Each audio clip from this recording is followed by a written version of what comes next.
flags and how I should have noticed this and I should have noticed that after you guys broke up. Two things on this. First of all, if you break up with somebody and it's an amicable breakup, why do you need to block them? Especially since this person has shown that they're respectful and they've always shown themselves to be a decent individual. I've been in other relationships and I never had to block them. I don't need to block the people I've broken up with. When I'm moving forward, I'm moving forward. I remember specifically when he moved to Florida, I told him on the phone when I had to curse him out, I was like, look, stop calling my phone or I'm going to block you. He heard my warning and he stopped. And what he did was he unfollowed me on Instagram.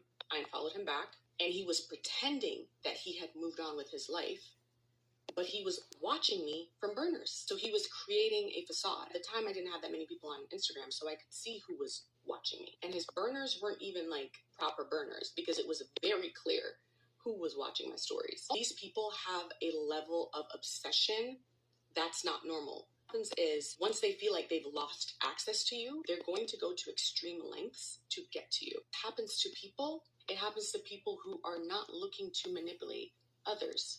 Understand at the time, after he was in Florida for a while, he told me things weren't really working out with the young women that he met in Florida. And he said they were very impressed with me.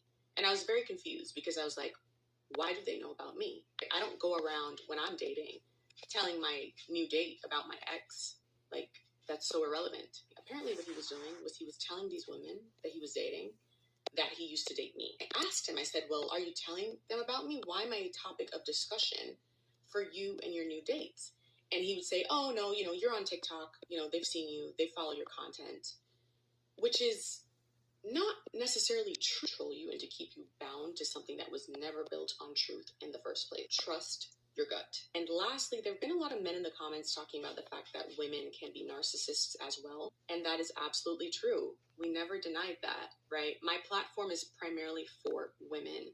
And so that is who I speak to on my platform.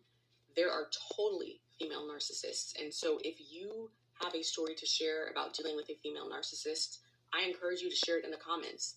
I'm just speaking to my audience because we are primarily women here. For everyone saying, don't put your business out there, keep it private, it is what it is.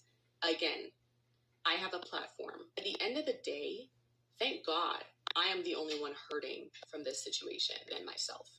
And that's what I've come to realize. Yeah, it sucks for me, but I'm going to be okay. I was flourishing when he found me, and he wouldn't leave me alone at any cost. I'm the one who went through this horrible situation. And so many women have benefited from my transparency. And I'm so happy for that because at the end of the day, I know that this was bigger than myself.